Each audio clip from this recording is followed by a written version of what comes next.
miles over there. As long as you started with them, you can take your time. Because he had to solve the problem for himself. So he made up a halacha, as long as you start with them, let them go ahead, but you say it the way it's supposed to be. And somebody who reads that's supposed to get the message. Hello? Slow down. What are you people doing? What have you made out of the prayers? Diamonds we've given here. Anyway, that's one way. The other way is meditation, which is what Moshe was told at the Red Sea. Stop praying. And it says in the verse there, Hashem yelachem lachem me'atem taharishim. Hashem will fight for you, and you just be quiet. If you just be quiet and stop screaming. There are times when you shouldn't. Screaming is okay. It's very important to be quiet. Because if you're screaming, you're asking you, Hashem, to save you, to come to your rescue. But if you're quiet, I'm with you. You don't have to scream. It's like another level, right? I'm with you. You don't have to scream.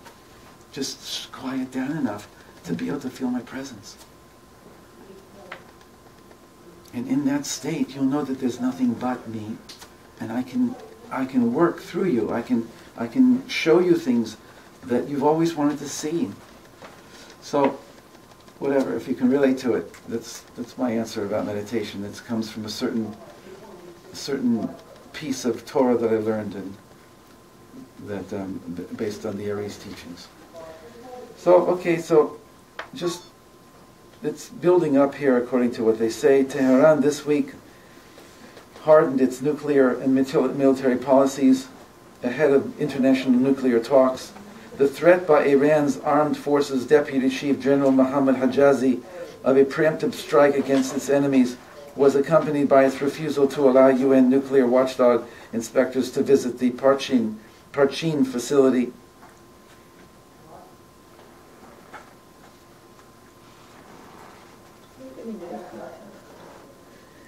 Military preparations for the intervention in the... No, that's Syria. Okay.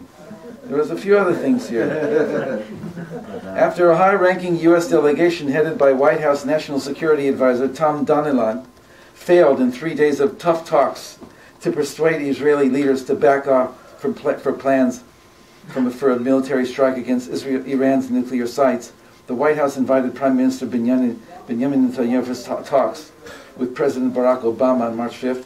He will try and break the stalemate which ended his advisors' talks with Netanyahu, Defense Minister Ehud Barak, and Chief of Staff Lieutenant General Benny Gantz. Donilon faced an acrimonious Prime Minister Benjamin Netanyahu in 2 hours of stormy conversation in Jerusalem, Sunday, February 19th. According to Debka file sources, Netanyahu accused the Obama administration of drawing Iran into resuming nuclear negotiations with world powers by assuring Tehran it would be allowed to continue enriching uranium in any quantity, provided it promised not to build an Iranian nuclear weapon. You just have to promise us you won't do it and we'll believe you. The Prime Minister charged that this permit,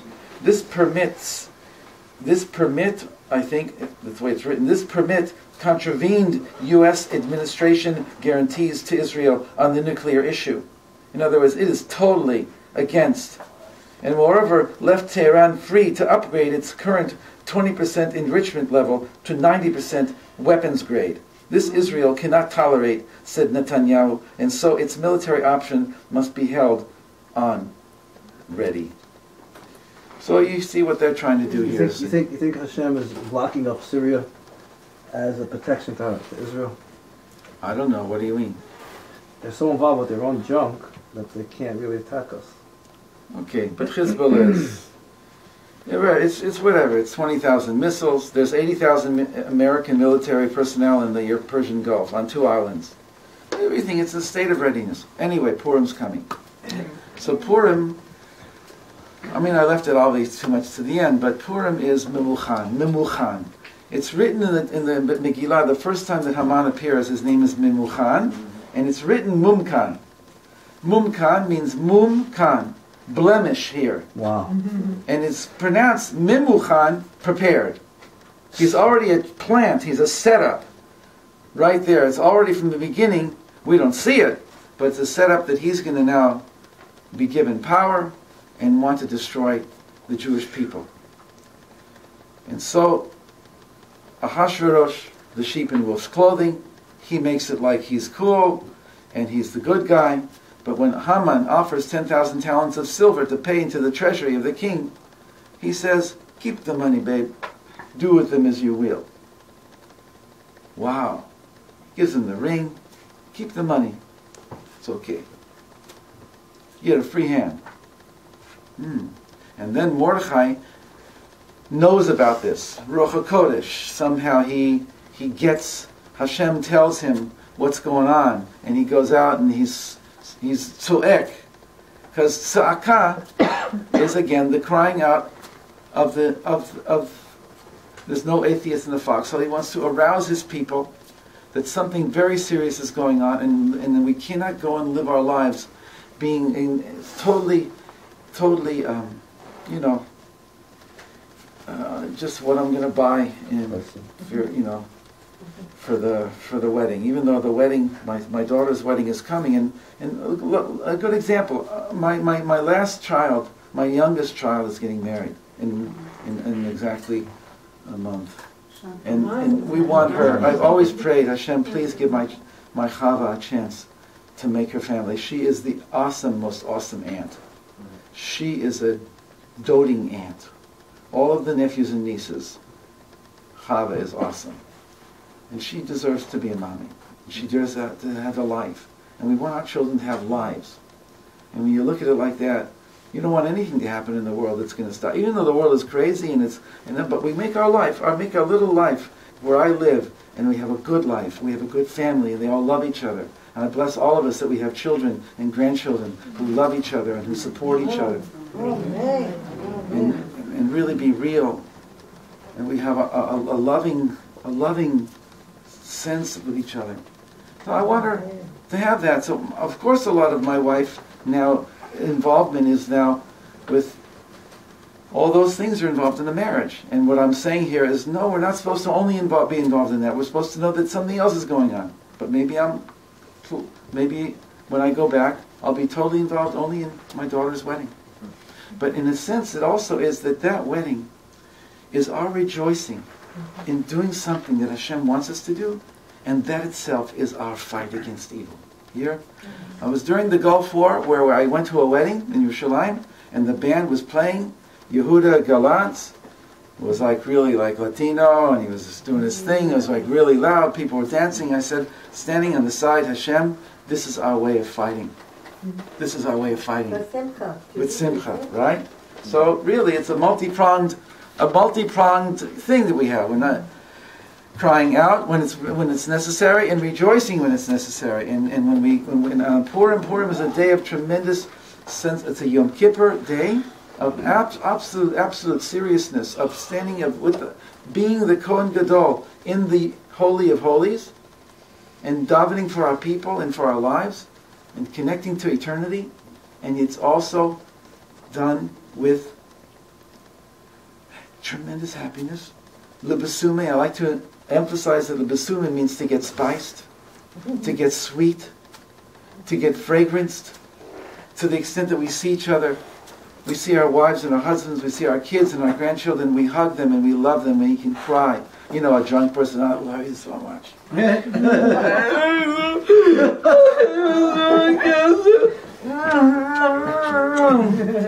So it means to get uninhibited. That's what it means. Don't get drunk. You know what you're doing. You can walk a straight line. My wife always used to say, Avraham, you don't get drunk. I don't, because I don't want to get drunk. That's not my purpose here.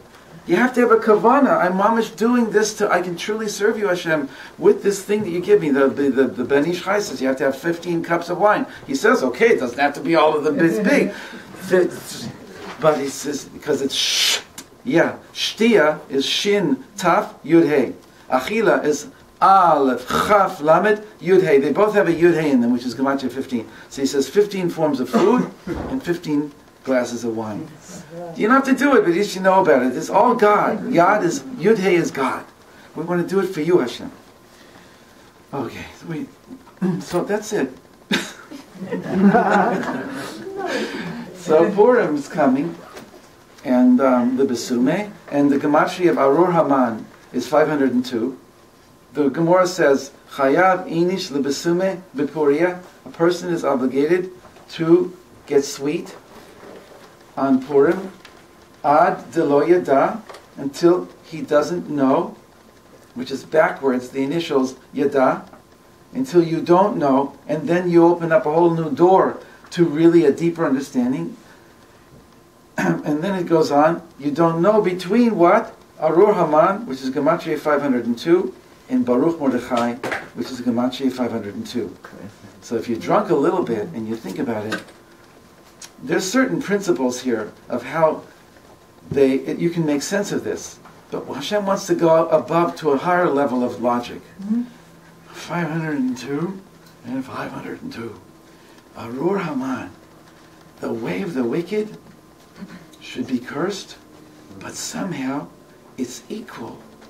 In God's plan, it brings about good as much as, or even quicker than, the work of the tzaddik. Whoa, that's pretty scary. That's not justifying evil. It's saying that from above, Hashem uses the evil man unwittingly against his will. It's the last thing he wants to do, is to play a starring role in God's drama. And of course there's consequences.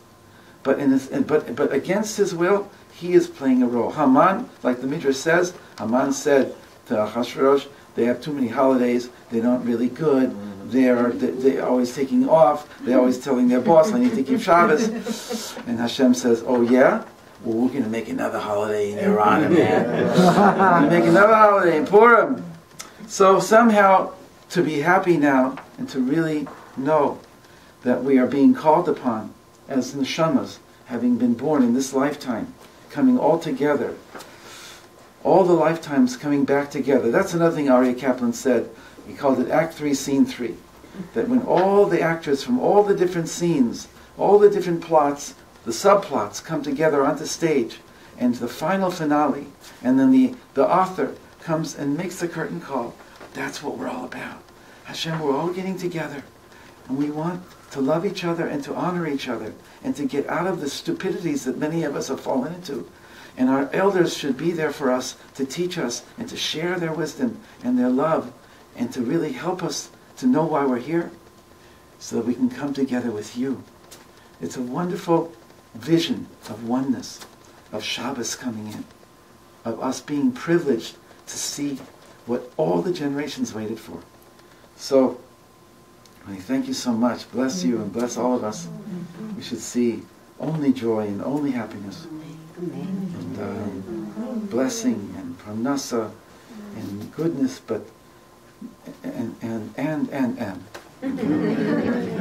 Thank you to Atlantis for letting us know.